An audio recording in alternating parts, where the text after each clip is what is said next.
जानी कुछ पहचानी, सुनो औरत की ज़बानी, हंसी तेरी कहानी, हंसी तेरी कहानी।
क्या बात है राधा, तुम कुछ परेशान सी लग रही हो।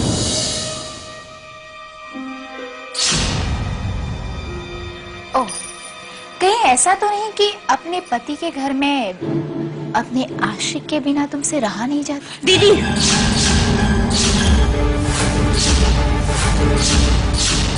क्या बोल रहे हैं आप ये?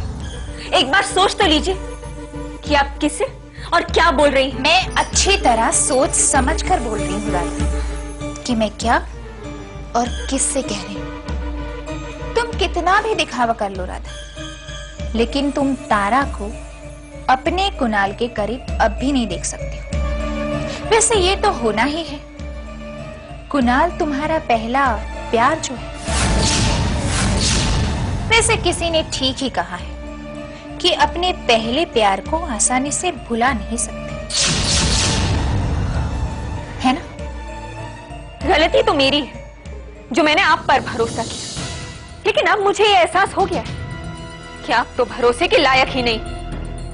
दूसरों को दुख देकर आपको खुशी पहुंचती है और यही आपकी जिंदगी का उसूल बन चुका है।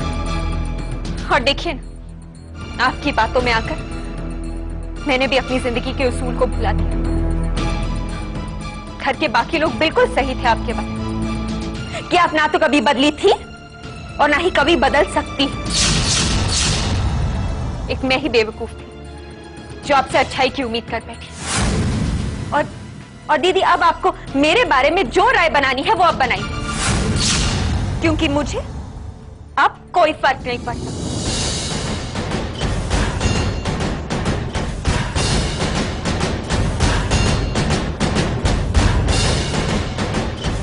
फर्क तो तुम्हें पड़ेगा ना, जरूर पड़ेगा। जब इस परिवार वालों की नफरत का शिकार बनोगे तो तब फर्क जरूर पड़ेगा।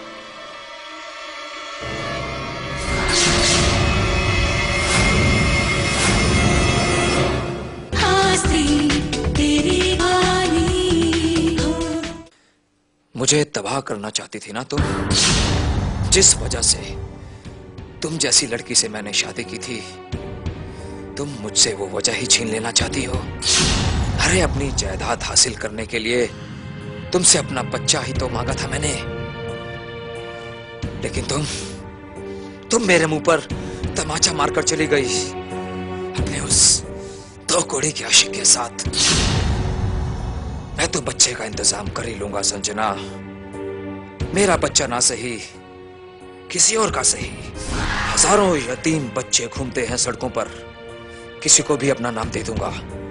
मैं अपना मकसद पूरा करने के लिए किसी भी हद तक जा सकता हूं संजना, ये तुम अच्छी तरह जानती हो। और अब मेरा मकसद है तुमसे तुम्हारी हर खुशी छीन लेना। तुम्हें अपनी जान से हर हाल में हाथ धोना पड़ेगा संजना,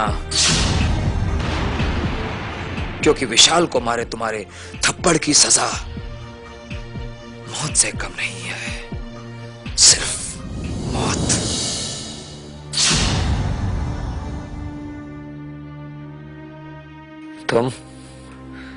तुम यहाँ क्या कर रही हो? आई एम सॉरी सर, लगता है मुझे यहाँ बिना इजाजत के नहीं आना चाहिए था। रुको, तुम्हें कहीं जाने की कोई जरूरत नहीं, और वैसे भी इस घर में आने जाने के लिए तुम्हें किसी से इजाजत लेने की कोई जरूरत नहीं। तुम मेरी देखभाल कर रही हो, वो भी ऐसे वक्त जब मुझ अपाहिज का साथ अपनों ने भी छोड़ दिया। सर अगर आप बुरा ना माने तो क्या मैं आपसे एक सवाल पूछ सकती हूँ? पूछो। सर मैंने इस घर में इनकी कई तस्वीरें देखी हैं, अगर आप बुरा ना माने तो क्या मैं ये जान सकती हूँ कि ये कौन है? आखिर ये किसकी तस्वीर है जिसे देखकर आप हंसते हैं, रोते हैं, नाराज होते हैं? कौन है ये?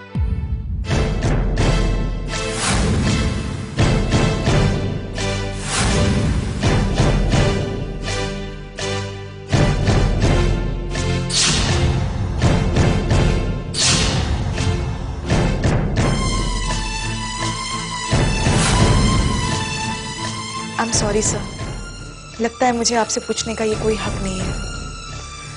अगर आपको बुरा लगा हो तो प्लीज मुझे माफ कर दीजिएगा। रुको, तुम ये जानना चाहती हो ना कि इस तस्वीर के पीछे छुपा हुआ इंसान कौन है? ये तस्वीर मेरी पत्नी संजना की है। आपकी पत्नी?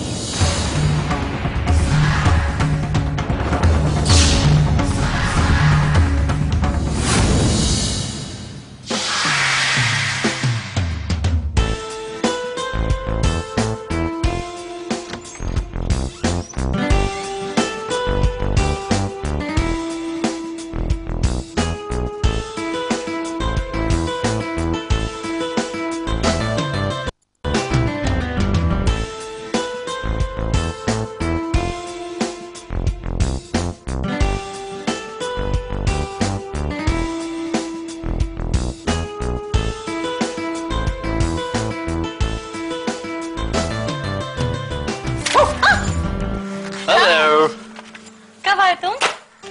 जब तुम ये बोरिंग टाइम पास कर रही थी तब। बोरिंग टाइम पास मत कहो राज, मैगजीन पढ़ रही थी। मैगजीन पढ़ रही थी? अरे जब भी देखो दिन भर तुम मैगजीन पढ़ती रहती हो। तुम्हें कुछ ऐसा करना चाहिए कि लगे तुम एक होने वाली मम्मी हो। तुम्हारा क्या मतलब है? तुम्हें पूरे जमाने में चिल्ला चिल्ला कर बताऊं कि बोलो देखो संजना माँ बनने वाली है? हाँ भगवान, अरे नहीं बाबा, लेकिन तुम्हें कुछ ऐसा करना चाहिए जो कई होने वाले मम्मियां करते अपने होने वाले बच्चों के लिए। क्या क्या क्या? अब बैठो, समझाता हूं। एक मिनट।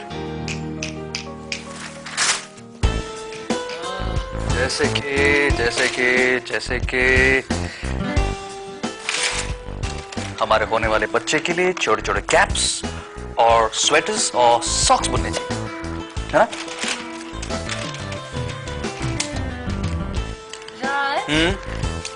आइडिया बुरा नहीं है, लेकिन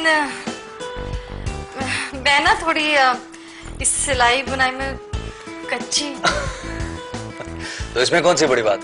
ये राज किस दिन काम आएगा, मैं सिखा दूंगा तुम्हें। तुम्हें आता है? वैसे भी काफी स्वेटर्स मैंने अपने लिए खुद बनाए। अच्छा। चलो आज से हम अपने छोटे से लकी के लिए क्यूट सॉक्स, कैप्स और स्वेटर्स बुनते हैं। ओके चलो शुरू करते हैं। पहले इसको पकड़ना सीखो ठीक से, ये ऐसे। ओके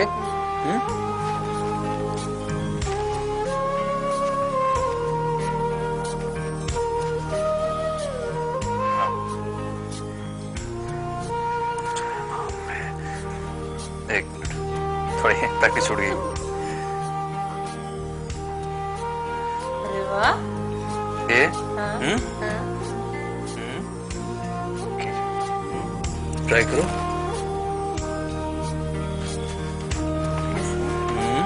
नीचे से। हाँ हाँ वो करेक्ट। स्लोली। कोई बात नहीं, फिर से। हाँ खींचो। वेरी गुड, काफी जल्दी सीख रहे हो तुम।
जरूर डैड का फोन होगा।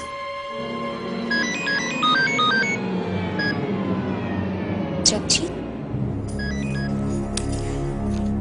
बोलो जगजीत, क्या बात है? ये तो गजब ही हो गया मैडम, ये तो गजब ही हो गया। मैंने तो कभी सपने में भी नहीं सोचा था कि ऐसा भी होगा। क्या बात है? ऑफिस में सब कुछ ठीक तो है ना? अरे मैडम, जब आप ही इस ऑफिस में नहीं होगी तो सब ठीक कैसे हो सकता है भला? बोलिए।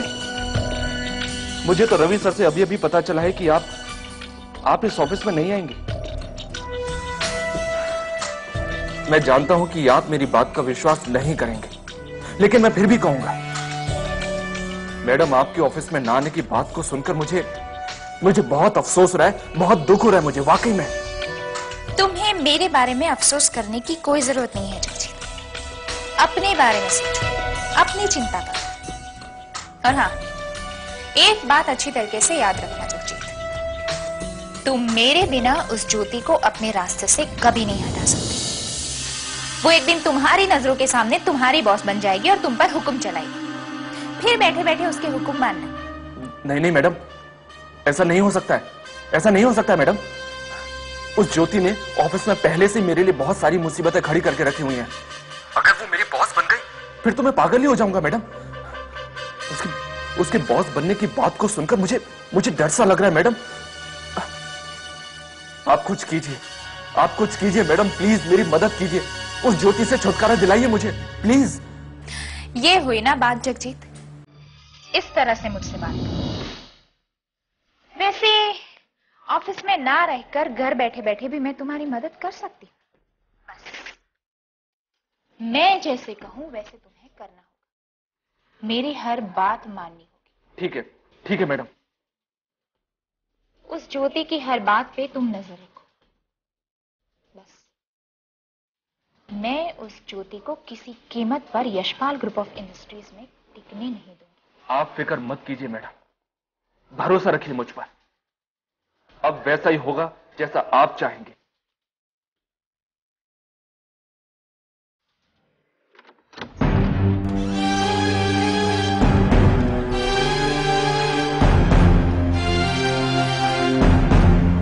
देवयानी दीदी इस तरह बदल जाएंगी, ये मैंने कभी नहीं सोचा था। उनका मकसद इस घर में परेशानियों को बढ़ाना है, ये बात मैं अब अच्छी तरह से समझ गई। गलती मेरी ही तो थी जो उन्हें अच्छी जिंदगी जीने का मौका दिया मैंने। लेकिन देवयानी दीदी अच्छाई का नहीं, सिर्फ बुराई का साथ देकर अपनी जिंदगी बिता देना चाहती हैं।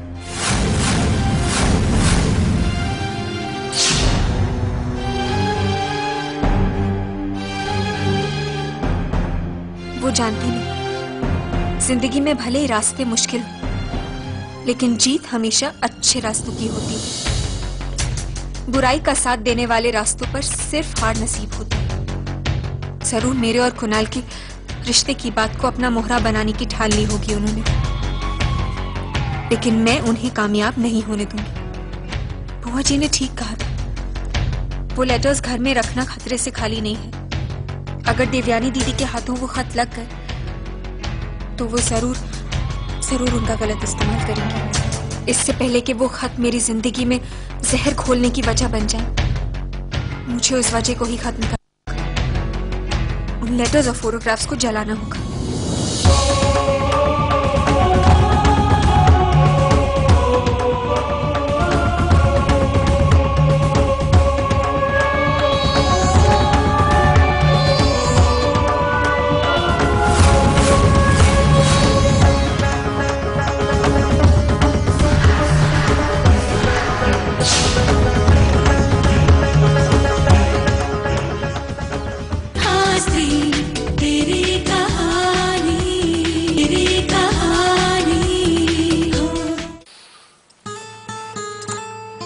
कुणाल, बहुत जल्दी हमारी शादी होने वाली है। हम अपनी शादी में ना बहुत सारे मेहमानों को बुलाएंगे और हमारी शादी के कार्ड का कलर सिल्वर एंड ब्लैक होगा। और हम अपनी शादी में ना, क्या हुआ, रुक क्यों गई? बोलो ना, मैं सुन रहा हूँ। हाँ, हमारी शादी क्या? सुन रहे हो? सुन रहे हो? क्या सुन रहे हो? तब से बस कर रहे हो। तुम्हें शादी की कोई प्लानिंग नहीं करनी है? करनी है बाबा, करनी है। मैं तो यही सोच रहा था कि जब तक मेरा ये हाथ ठीक नहीं हो जाता तब तक मैं तुमसे शादी कैसे कर सकता हूँ। अरे वो शादी में मंगलसूत्र पहनाना पड़ेगा, मांग में सिंदूर लगाना पड़ेगा, और ये सारे काम तो राइट हैंड से ही होंगे ना। तो क्या हुआ है तुम्हारे हाथ को? ठीक तो हो रहा है धीरे धीरे। और वैसे भी तुम मेरे साथ हो ना, बाकी किसी भी चीज से मुझे कोई फर्क नहीं पड़ता।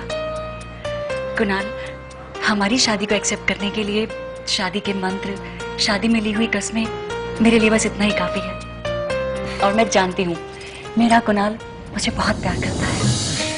सच? और नहीं तो क्या। अब कुछ नहीं है। अग्नि को साक्षी मानकर जिंदगी भर एक दूसरे का साथ निभाने का वादा मेरे लिए हर वादे से बढ़कर होगा।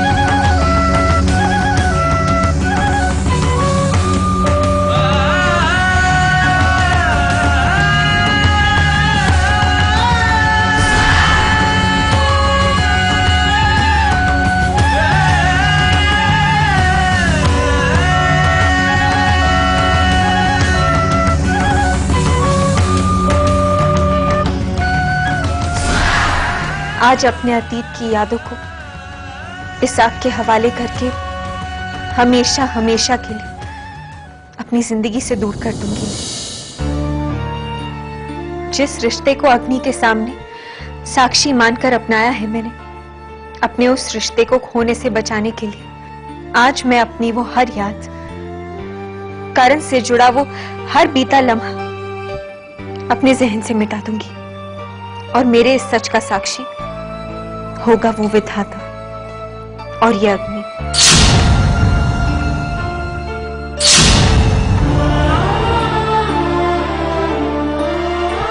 इस आखिरी खत के साथ मैं अपनी बीती जिंदगी को अलविदा करती हूँ और उम्मीद करती हूँ कि इन यादों की परछाई मेरे प्यार पर कभी ना पड़े। ये लम्हे दोबारा कभी ना लौट कर आए, कभी नहीं।